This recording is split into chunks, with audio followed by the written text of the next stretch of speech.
Bonjour à tous, très chers fans de catch, ici Kozak, et aujourd'hui nous parlons du SmackDown, l'épisode du 25 août 2023. Un épisode spécial parce qu'un épisode qui rend un double hommage, un hommage à deux catcheurs qui nous ont quittés très récemment, le Hall of Famer Terry Funk et le jeune catcheur de 36 ans Bray Wyatt qui nous a quittés de manière assez choquante à la suite d'une crise cardiaque. Je vais pas...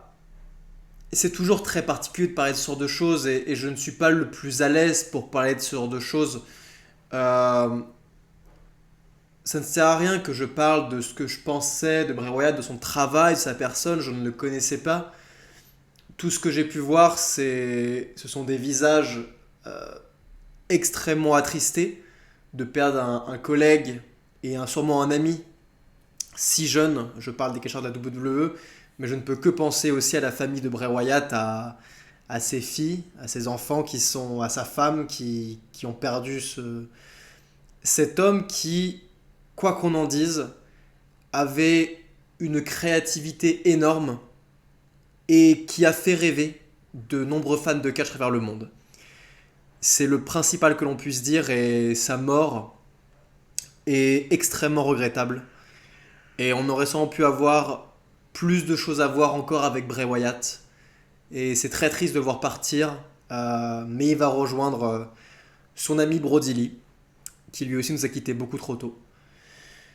Donc un épisode hommage à Bray Wyatt avec une vignette rappelant un peu sa carrière, avec plusieurs images fortes de sa carrière.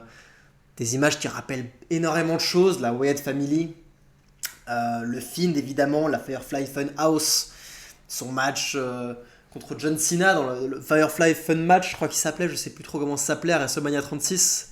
Un match très particulier à l'époque du Covid. Euh, c'est regrettable.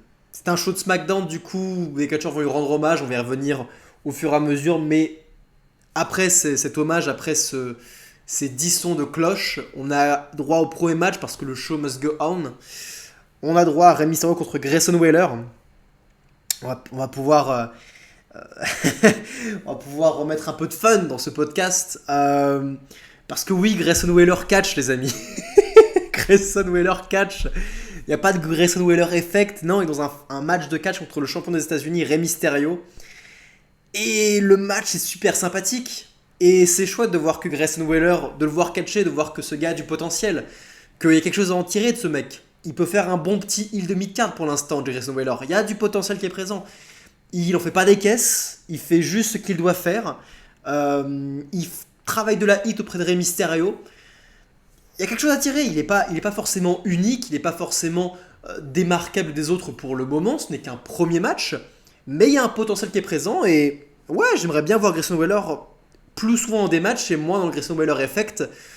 Où malheureusement, avec ce show ce talk show, ça ne lui apporte rien, ce talk show. J'aimerais bien le voir dans plus de matchs pour le voir grandir un petit peu plus. Le match est divertissant, on a Austin Theory qui va intervenir tout comme Santos Escobar. Une intervention qui va pas être classique, elle va pas être grossière, c'est pas elle qui va coûter le match en soi. C'est juste pour divertir un peu plus et pour ajouter un petit peu plus d'imprévisibilité dans le match. Mais Rey Mysterio va finir par prendre la victoire sur un Grayson Waller qui est passé à pas grand chose après un roll-up. Donc petit match hyper sympathique, on se dirige toujours vers ce rematch Rey Mysterio contre Austin Theory. Je pense que le rematch aura lieu à Payback, j'imagine, pour l'équipe des États-Unis. On verra où ça nous mène, en tout cas, c'est un petit programme sympathique. Suite à cela, le championnat féminin de la WWE de Io Sky est défendu face à Zelina Vega de LWO. Petit match championnat, et franchement très sympa. Très sympa, j'ai rien à dire. Le niveau des lutteuses de la WWE est bien au-dessus de celle de la AEW. Les matchs féminins sont franchement sympathiques. Celui-là l'était, alors qu'on parle de Io Sky et Zelina Vega, c'est pas non plus les top stars féminins de la compagnie. Et on est sur un niveau qui est plutôt correct. Qui est plutôt bon même, je vais pas dire correct, c'est bon ce qui se passe. Si la foule est un petit peu morte et si moi aussi je n'ai pas tant de choses à foutre que ça, c'est que malheureusement, selon moi, c'est toujours le problème que Io Sky ne fait pas championne. Elle est la championne, mais elle ne fait pas championne. C'est exactement au même titre que Seth Rollins avec son titre de champion du monde poids lourd. tu sens que c'est un titre secondaire et que ce sont des champions secondaires. C'est des champions pour faire plaisir, en soi, pour leur faire plaisir, pour les remercier par rapport à tout le travail qu'ils font, pour les récompenser par rapport à leur travail. Mais les vrais champions sont Roman Reigns et Rhea Ripley. Et Io Sky, tout comme Seth Rollins, fait un peu championne secondaire. Quand on la voit arriver, on se dit pas « Ah oui, c'est elle la championne de la compagnie, c'est elle qui est au sommet de la chaîne alimentaire. » C'est pas ce qu'on se dit. Après, j'adore son travail, j'aime beaucoup son catch, c'est une de mes lutteuses préférées de la WWE, je pense qu'elle est facilement dans mon top 10 de mes lutteuses préférées de la compagnie, sans aucun problème, c'est une excellente workeuse, une très bonne, elle fait beaucoup de mouvements qui sont très très bien réussis, et elle a fait un excellent match face à Bianca Belair, je me rappelle, je ne sais plus où c'était, mais c'était pay-per-view, c'était pas WrestleMania Backlash, un truc comme ça, ça devait être Backlash, je sais plus. Mais elle a fait un excellent match face à Bianca Belair, c'était, voilà, c'est une excellente workeuse, c'est juste que malheureusement, elle ne fait pas championne. Et suite à ça, la grosse star de la compagnie, Cody Rhodes, a l'honneur de faire une promo pour Terry Funk, en l'honneur de Terry Funk. La promo est très bonne, Cody Rhodes est toujours un excellent babyface et il sait comment parler, il sait prendre le temps, il sait nous captiver là-dessus, il n'y a rien de nouveau, je vais rien vous apprendre. C'est plutôt quelque chose qui est assez intéressant selon moi, c'est la position qu'a Cody Rhodes et pourquoi la WWE donne l'opportunité à Cody Rhodes de faire ça. Et pourquoi c'est une star. Et pourquoi la WWE fait confiance et pourquoi la WWE le place en tant que star. Chose très importante, c'est que, en général, quand la WWE doit faire un hommage et que tous les catcheurs, en début du show, font leur petite minute de silence avec les 10 sons de cloche, qu'on a pu entendre, la WWE fait très attention de placer ses talents stratégiquement. Ici, pour le cas de Bray Wyatt et de Terry Funk, on a pu noter la présence de Eric Rowan, ainsi que de Braun Strowman, qui étaient tous les deux sur le devant de la scène, quasiment au centre, parce que c'était les partenaires de Bray Wyatt, c'est normal qu'ils aient cette place-là. Si Luke Harper, Brody Lee était toujours en vie, il aurait aussi eu cette place-là. Mais au centre d'eux, juste les deux seules personnes qui sont plus au centre qu'eux, c'est Triple H, le fondateur, enfin le booker de la WWE, ainsi que Cody Rhodes. Cody Rhodes est en effet extrêmement au centre, c'est lui la star, c'est lui le gros babyface et c'est lui qu'on met au centre des choses, quoi qu'il arrive. C'est la place qu'il occupe. C'est lui l'ultime babyface. Mais je fais un petit teasing pour la suite parce que on va avoir une autre personne qui va faire plus tard dans le show une promo hommage pour Bray Wyatt. Et cette personne a été placée aussi assez au centre, qui occupait à peu près la même place que Bobby Lashley, une personne très importante, mais ça on en parle juste après.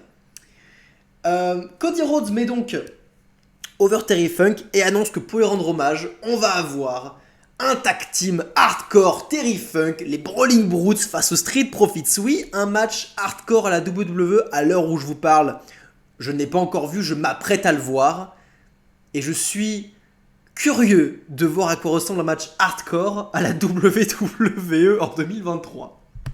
Eh bah putain. Oh, c'était aussi hardcore que 50 nuances degrés et ultra BDSM, hein. Oh putain. Oh la foule, c'était tellement pas hardcore que la foule n'a pas arrêté de chanter We want tables. Putain, le chant le plus chiant au monde d'ailleurs, le pire chant je pense qu'il peut exister, il est peut-être pire que les watts encore, franchement c'est un des pires chants au monde. Mais je peux les comprendre en même temps, on leur voit un match hardcore à la WWE. Donc direct leur instinct de oh putain, leur instinct de fan un peu débile c'est on veut des tables, ça se réveille en même temps. Tu proposes ça à la WWE, bah oui, l'instinct débile du fan de catch va se réveiller, il va vouloir avoir des tables à la place de chanter pour ses catcheurs préférés. Mais bon, la table elle a mis du temps à arriver, hein. Le match il est si peu hardcore, c'est juste un match tornado.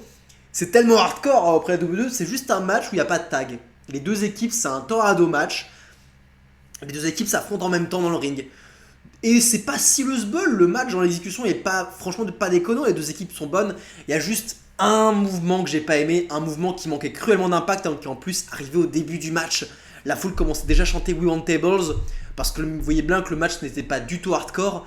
Et il y a eu sûrement la pire offense qui était nulle à chier en termes d'impact, c'est quand Ridge Holland porte Butch et commence à tournoyer et que Butch du coup avec son pied touche Andrew Dawkins et Montez Ford, zéro impact.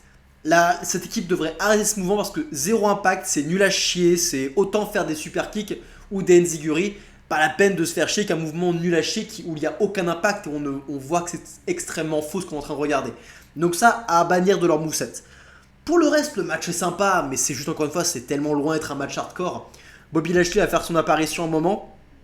Et j'aime cette nouvelle dynamique des Street Profits, un peu plus agressif, un peu plus heal. C'est pas encore des heals intégrales, mais on commence un peu à aller là-dedans, puisque là, pour le coup, Bobby Lashley est intervenu et a fait un méga spear à Butch, qui est une offense clairement heal, et les Street Profits, ça leur allait très très bien que Bobby Lashley intervienne. Bref, ils commencent en transition pour devenir des heals, c'est une petite équipe heal qui va grandir, regrandir, et je vois bien le potentiel des Street Profits en tant que heal pour aller jusqu'au titre dans le futur, avoir une affiche contre Sami Zayn et Kevin Owens. C'est clairement pour l'instant l'équipe la mieux établie, la plus plausible pour aller avoir un programme intéressant face aux champions par équipe. Bref, petit match sympa, mais Cody, en fait, s'ils veulent s'enlever des épines du pied, faites en sorte de ne pas annoncer des choses que vous ne pouvez pas faire. Annoncez pour rendre hommage à Terry Funk, qui était un peu un fan de chaos dans l'arène. On va faire un match tornado pour célébrer ça. Et là, on en aurait eu pour notre argent. C'est effectivement un match tornado. Ça aurait été très bien. Mais ne vendez pas un match hardcore si vous ne pouvez pas faire un match hardcore par rapport à vos sponsors et à votre diffusion auprès de la Fox. Ne vous mettez pas des épines dans les pieds parce que là c'était extrêmement décevant. Vous n'avez pas respecté vos promesses. Cody a fait une promesse que la WWE n'a pas respectée. Ce qui est dommage. Et après avoir vu ce segment, j'ai qu'une chose à dire, c'est... Waouh. LA Knight est dans le main event pour un match de catch contre un nom sacrément établi en la personne de Finn Balor. Mais avant ça, pour faire une promo et pas n'importe quelle promo. Parce que c'est lui, LA Knight, qui a été en charge de faire une promo rendant hommage à Bray Wyatt. C'est pas n'importe quoi.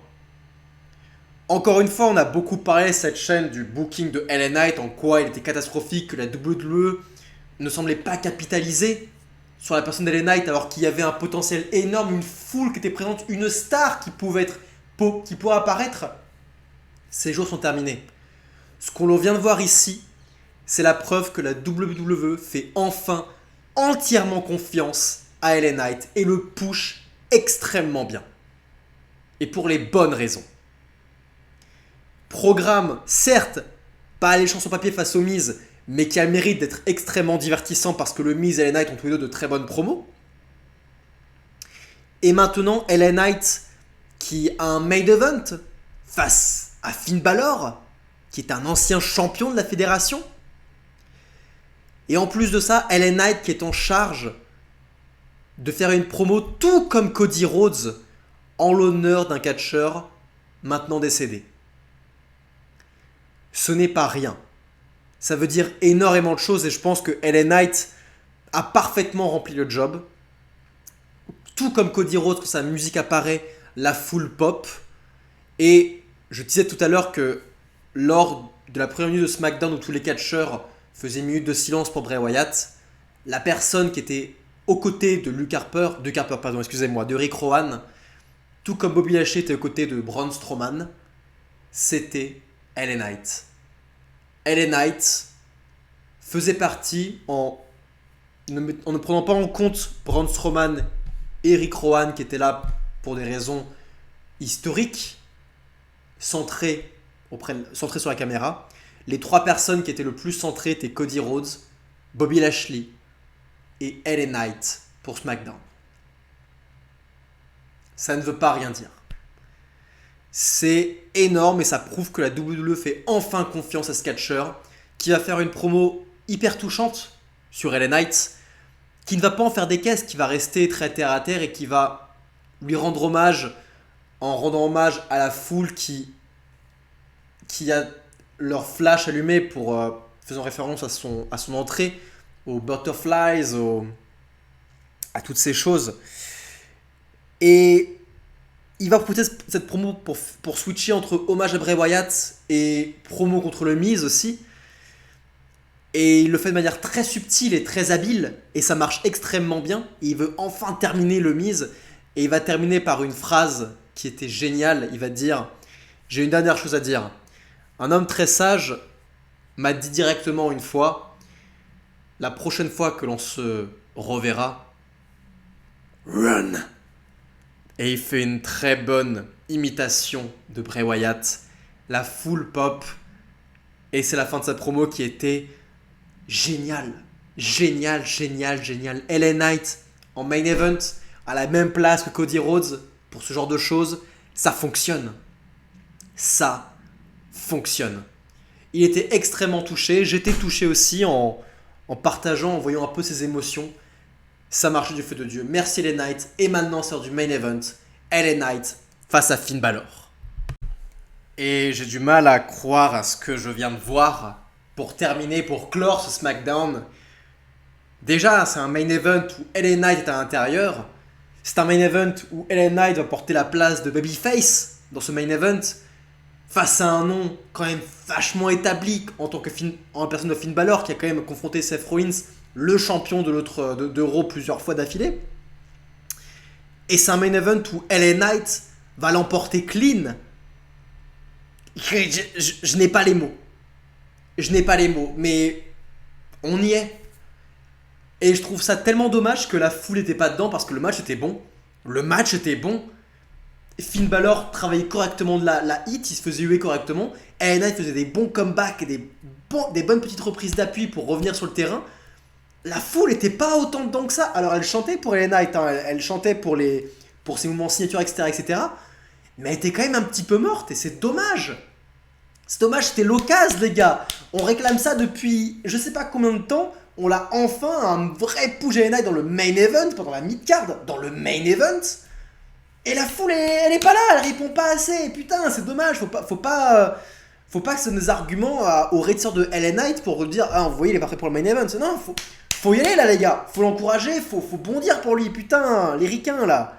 Les ricains dans la foule, applaudissez, putain, quand vous voyez LA Knight en main event, c'est dommage. Bon, le main event est de bonne facture. Ce n'est pas un immense main event, c'est un petit match plutôt classique, type WWE, tout ce qu'il y a de plus banal, mais il marche bien. Il marche bien, c'est sympa.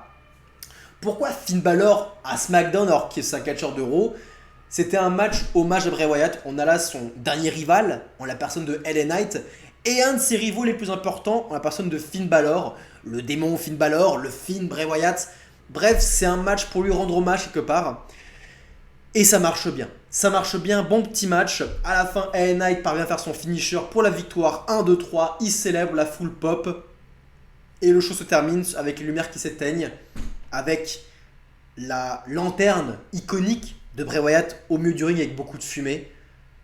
Sur Titantron, une image de Bray Wyatt de dos en noir et toute la foule avec leur flash allumé, rappelant son entrée à l'époque. Et SmackDown se termine là-dessus. Un bon épisode de SmackDown, un bon épisode hommage. Et enfin ce qu'on rêve de voir depuis des lustres, c'est-à-dire un véritable push de LA Knight dans le main event. On est sur la bonne direction. Pour terminer, on va encore remercier Terry Funk pour sa contribution au catch et à ce qu'il a apporté à ce milieu, ainsi qu'à Bray Wyatt pour lui aussi sa contribution. C'était deux bons talents et qui reposent en paix tous les deux. C'était Kozak. Prenez soin de vous, bande de fans de catch.